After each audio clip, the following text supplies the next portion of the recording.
నమస్తే. ఇన్నాళ్ళు నన్ను సపోర్ట్ చేస్తూ, ఎంకరేజ్ చేస్తూ మీ ప్రేమని నాకు అందిస్తున్న ప్రతి ఒక్కరికి కృతజ్ఞతలు. అలాగే ఈ వీడియో కూడా ఖచ్చితంగా మీకు ఉపయోగపడుతుంది. లైక్, షేర్ అండ్ సబ్స్క్రైబ్ చేసి మీ సపోర్ట్‌ని నాకు అందించండి. అలాగే ఈ వీడియో పట్ల మీకున్న అభిప్రాయాన్ని కామెంట్ సెక్షన్‌లో కామెంట్ చేసి తెలియజేయండి. ఇప్పుడు వీడియోని చూద్దాం. నమస్తే. Welcome to our channel. నేను పద్మిని. ప్రస్తుతం మనతో పాటు ప్రముఖ ఆధ్యాత్మికవేత్త, వాస్తు జ్యోతిష పండితులు, న్యూమరాలజిస్ట్ శేషగిరిరావు గారు ఉన్నారు. మాట్లాడదాం. సార్ నమస్తే సార్. సార్ జూన్ 1వ తారీఖు నుంచి పంచగ్రహ కూటమి అనేది జరుగుతోంది. 5, 6 తారీఖుల్లో షష్టగ్రహ కూటమి కూడా జరగబోతోంది. అయితే షష్టగ్రహం అని ఎవరు చెప్పేటటువంటి అంటే టచ్ అయినటువంటి పరిస్థితి ఉంది. ఎందుకంటే అటు యురానస్‌ని పెద్దగా కన్సిడర్ చేయనటువంటి పరిస్థితి ఉంటుంది ఇండియన్ ఆస్ట్రాలజర్స్ చాలా మంది కూడా. అయితే మరి యురానస్‌ని మీరు కన్సిడర్ చేస్తారా? అసలు ఈ పంచగ్రహం అనుకోవచ్చు, లేకపోతే షష్టగ్రహం అనుకోవచ్చు. ఈ గ్రహ కూటమి వల్ల ద్వాదశ రాశుల వాళ్ళకి ఏదైనా ఫలితం ఉంటుందా? ఒకసారి గ్రహ సంచారం గురించి ఒకసారి చెప్పుకుని దాని తర్వాత ద్వాదశ రాశి ఫలితాలు కూడా చెప్పుకుందాం. తప్పకుండా. ఇది ఖచ్చితంగా ఫలితం ఉంటుందా అంటే గనక ఉంటుంది. అది ముఖ్యంగా ఇప్పుడు సామాజికంగా కూడా ఒకసారి మనం మాట్లాడుకుని సరే ద్వాదశ రాశుల యొక్క ఫలితాలు ఎలా ఉంటాయనే దాని మీద కూడా మనం చెప్పుకుందాం. తప్పకుండా. సో, ఇక్కడ మనకేంటంటే మనం గనక అబ్జర్వ్ చేసినట్టయితే గనక అంతకితం ఏవైతే ముఖ్యంగా అంటే నేను మొత్తం భారత ఎన్నికల గురించి మాట్లాడటం లేదు. సో, మన వరకు మనకి తెలుగు రాష్ట్రాలు ముఖ్యం కాబట్టి ఈ తెలుగు రాష్ట్రాల మీదే ఎక్కువ అందరికీ కూడా ఆసక్తి ఎక్కువ ఉంటుంది కాబట్టి సో దాన్ని బట్టి చూసినప్పుడు ఇక్కడ ఈ గ్రహస్థితి ఏదైతే ఉంటుందో అక్కడ అంతకితం జరిగినది ఏంటంటే మనకి ఏప్రిల్ 13 అనేది అక్కడ కూడా సంఖ్యాశాస్త్రం ప్రకారం 4 వచ్చింది. తర్వాత ఇప్పుడు వచ్చేప్పటికి ఏప్రిల్ 13 కదా జరిగింది. సో అక్కడ సోమవారం నాడు జరిగితే ఇక్కడ మనకి ఎన్నికలు వచ్చే ఫలితం ఏదైతే ఉందో అది 4వ తారీఖు వచ్చింది. ఈ 4వ తారీఖు మంగళవారం వచ్చింది. సో అక్కడ సోమవారం వచ్చింది, ఇక్కడ పక్కనే మంగళవారం వచ్చింది. అక్కడేమో ఆ రోజు పునర్వసు నక్షత్రం గురుడిది ఉంది, ఇవాళ భరణి నక్షత్రం అనేది శుక్రుడిది. పైగా జూన్ 1 నుంచి ఇదే రాశిలోకి కుజుడు కూడా అడుగు పెడతాడు. సో జూన్ అనేది 6వ నెల మన లెక్కలో. ఈ 6వ నెలకి అధిపతి నేను కుజుడికి ఇస్తాను. అంటే ఇక్కడ కుజుడి యొక్క ఏదైతే మరి ప్రభావం ఉంటుందో అది బీభత్సంగా ఉంటుంది. సో ఇక్కడ కనుక మనకి ఎన్నికలు జరిగిన టైం కన్నా కూడా రిజల్ట్స్ వచ్చే టైం అనేది కొద్దిగా సంక్లిష్టత అనేది ఎక్కువ ఉంటుంది. ఒకటి మరి జూన్ 1వ తారీఖుని కుజుడు మేష రాశిలో అంటే తన యొక్క స్వయం రాశిలోకి వస్తాడు. సో దాని తర్వాత రెండోది వచ్చేప్పటికి భరణి నక్షత్రం అనేది అది దగ్ధ నక్షత్రం అంటాం. అంటే సాధారణంగా వచ్చేప్పటికి ఏంటంటే భరణి నక్షత్రంలో మీకు ఏవి కూడా పెద్ద ముహూర్తాలు ఉండవు, శుభకార్యాలు పెద్దగా చేయరు, ఉండవు. జనరల్‌గా మామూలు ఏదైనా అన్నప్రాసన అది కూడా ఉండవు జనరల్‌గా. అన్నీ నార్మల్ ముహూర్త ఏదైనా ఉంటాయి తప్ప అసలు భరణిలో ఎవరు కూడా సాధ్యమైనంత వరకు ముహూర్తాలు ఏం పెట్టం. ఎందుకంటే అది దగ్ధ నక్షత్రం అంటాం దాన్ని. పైగా భరణి నక్షత్రానికి అధిపతి మరి యముడు కదా! యముడు. సో అందుకని భరణిలో మీకు అందుకే మాలయ పక్షుల్లో భరణిది చాలా ఇంపార్టెంట్ ఉంటుంది అది. సో అందుకని అది భరణి నక్షత్రం రావటం అనేది. తర్వాత రెండోది వచ్చేప్పటికి మంగళవారం మరీ ఆయన శక్తి ఇంకా పెరగడం.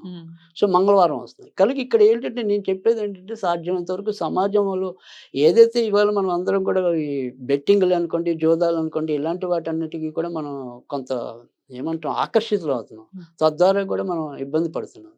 ఇక్కడ ఖచ్చితంగా మీకు అన్ఎక్స్‌పెక్టెడ్ రిజల్ట్స్ అనేది 4వ తారీఖు చాలా ఎక్కువ ఉంటాయి, వస్తాయి. అందరం ఒకటి అనుకుంటే ఏదో జరుగుతుంది. సో అది మనకి అంతక్రితం వరల్డ్ కప్‌లో జరిగినట్టుగా అంతదాకా బ్రహ్మాండంగా వచ్చి చివరిలో ఏదో చేశారు అన్నట్టుగా ఇక్కడ ఎలక్షన్స్ కూడా అలాగే అయింది last time Telangana elections. Telangana కూడా మరి అలాగే చాలా మంది మరి ఇబ్బంది పడ్డారు. ఇప్పుడు కూడా అందుకని సాధ్యమైనంత వరకు కూడా నేను అందరికీ చెప్పే సూచన ఏంటంటే సాధ్యమైనంత వరకు బెట్టింగ్ల జోలికి వెళ్ళకండి. సో అది నా హృదయపూర్వక వినమ్రం ఇస్తున్న సూచన. ఎందుకంటే ఇది గ్యారంటీగా ఈయన ఇన్ని ఓట్లతో గెలుస్తాడు అనుకున్నది అసలు పూర్తిగా ఇబ్బంది పడవచ్చు. ఎవరైతే ఏమాత్రం ఓపు లేదో వాడు ఉన్నట్టుండి హీరో అయిపోవచ్చు. సో అలాంటి అన్ఎక్స్‌పెక్టెడ్ రిజల్ట్స్ అనేది ఒకటి ఉన్నది. తర్వాత రెండోది ఏంటంటే ఈ రిజల్ట్స్ ఏవైనా కూడా సాధ్యమైనంత వరకు కూడా అందరూ కూడా దాన్ని స్పోర్టివ్‌గా తీసుకోమని నేను చెప్తాను. ఎందుకంటే ఇక్కడ స్పోర్టివ్‌గా ఎందుకు తీసుకోమంటున్నానంటే ఖచ్చితంగా అప్పుడు ఎన్నికలైన దానికన్నా అంటే సజావుగా అయ్యాయి ఎక్కువ శాతం. మరీ ఎక్కువ ఇబ్బందులు పడలా. కానీ ఇక్కడ మటుకు ఖచ్చితంగా కొంత ఉద్వేగపూరితమైన రిజల్ట్స్ వచ్చిన రోజు అలాంటి సన్నివేశాలు ఉంటాయి. అలాగే లేదు అంటే ఇందాక మనం చెప్పుకున్నట్టు ఏంటంటే ఈ భావోద్వేగానికి లోనై ఏదైనా సరే ఆకస్మికంగా అనారోగ్యం బారిన పడవచ్చు. ఇట్లాంటివి ఉంటాయి. అది ఇప్పుడు గుండె జబ్బులు అనుకోండి, రక్తపోటు అధికంగా ఉండటం అనుకోండి. సో ఇలాంటివి మరి ఒక్కోసారి అవి మనకి మృత్యుకి హేతు అవుతాయి కదా. డెఫినెట్లీ. సో అందుకని ఎవరైనా కొద్దిగా సంయమనంగానే ఉండమంటున్నాను. దాని ముందున మీరు కొద్దిగా టేక్ ఇట్ ఈజీ అనుకోండి. రైట్. సో గెలుపు ఓటములు దైవాధీనాలు సర్వసాధారణం కూడా. అనుకోవటమే.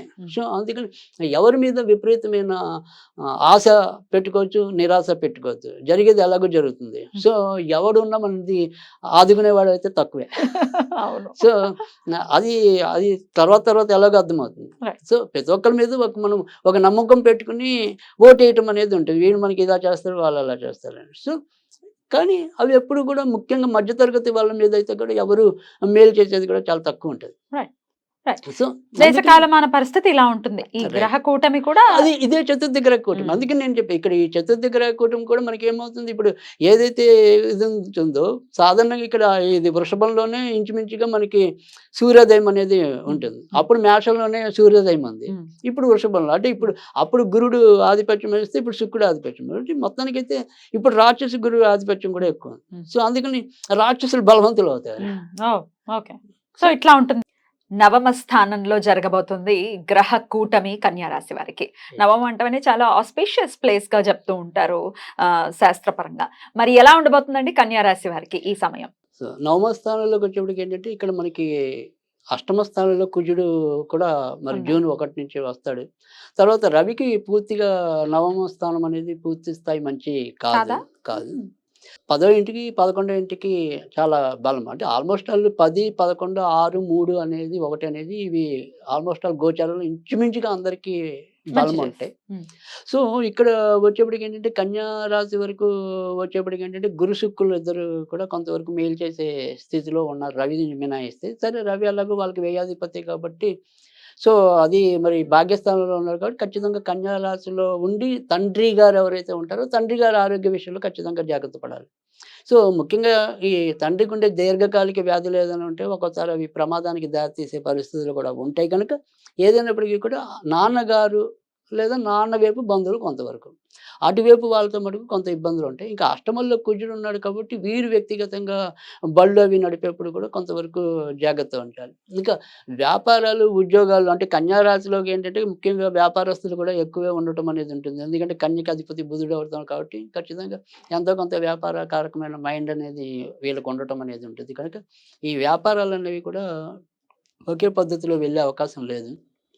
సో జూన్ 14 దాటిన తర్వాత నుంచి క్రమంగా ఎప్పుడైతే వీళ్ళంతా మిథునానికి వస్తారో రాజస్థానం అది 10వ ఇంటికి వస్తారు కదా, అప్పటి నుంచి వీళ్ళకి ఇంకా చాలా ఎక్కువ మంచి ఫలితాలు రావటం అనేది ఉంటుంది. సో జూన్లో మొదటి అర్ధ భాగం మాత్రం మిశ్రమంగా ఉంటుంది. తర్వాత నుంచి జూన్ 15 నుంచి జూన్ 30 వరకు ఇంకా చాలా బాగుంటుంది ఖచ్చితంగా. ఎందుకంటే జూన్ 31నే శుక్రుడు అదే జూన్ 30న శుక్రుడు మనకి దాంట్లోకి వస్తాడు మిథునంలో. అప్పుడు ఇంకా బాగుంటుంది. సో ఖచ్చితంగా ఏదైనప్పటికీ కూడా మొదటి అర్ధ భాగం కొంతవరకు సంయమనంతో వెళ్ళటం అనేది మంచిది. ఇంకా ఆ తర్వాత నుంచి నిరభ్యంతరంగా వాళ్ళు కూడా భయపడకుండానే ముందుకెళ్ళిపోవడానికి అయితే ఆస్కారం అయితే ఎక్కువ ఉంటుంది. అయితే ఈ నెలలో వీళ్ళంతా కూడా పూజించవలసింది ఏంటంటే సాధ్యమంత వరకు కూడా వెంకటేశ్వర స్వామికి సంబంధించిన పూజలు చేసుకోవటం. ఎందుకంటే అటు కుజుడిని కంట్రోల్ చేసుకోవాలన్నా, ఇటు వచ్చేప్పుడు రవిని కంట్రోల్ చేసుకోవాలన్నా వెంకటేశ్వర స్వామికి సంబంధించిన పూజలు చేసుకోవటం అనేది ఉత్తమం. కనుక ఏదైనా సరే శనివారం పూట వెంకటేశ్వర స్వామి గుడికి వెళ్తూ ఉండటం అనేది కూడా కొంతవరకు మంచి ఫలితం అనేది ఉంటుంది. ఇంకా ఏదైనా సరే నిత్యం ఇంట్లో ఏదైనా చదువుకోవాలి అనుకుంటే కనుక ఓం పురుషోత్తమాయ నమః, ఓం పురుషోత్తమాయ నమః అనేది కనుక నిత్యం చదువుకుంటూ ఉంటే కనుక ఎంతో కొంత మంచి జరగడానికి కూడా ఆస్కారం ఎక్కువ ఉంటుంది. బ్యూటిఫుల్ అండి. మిశ్రమ ఫలితాలు ఇవ్వబోతోంది కన్యా రాశి వారికి జూన్ మాసం కాబట్టి చెప్పినటువంటి విషయాల్లో జాగ్రత్తలు తీసుకుంటూ చాలా ప్రశాంతవంతంగా ఈ మాసం అంతా కూడా కన్యా రాశి వాళ్ళకి వెళ్ళాలని మనస్ఫూర్తిగా కోరుకుంటూ ఇక నెక్స్ట్ ఎపిసోడ్ తులా రాశి గురించి మాట్లాడుకుందాం. నమస్కారం అండి.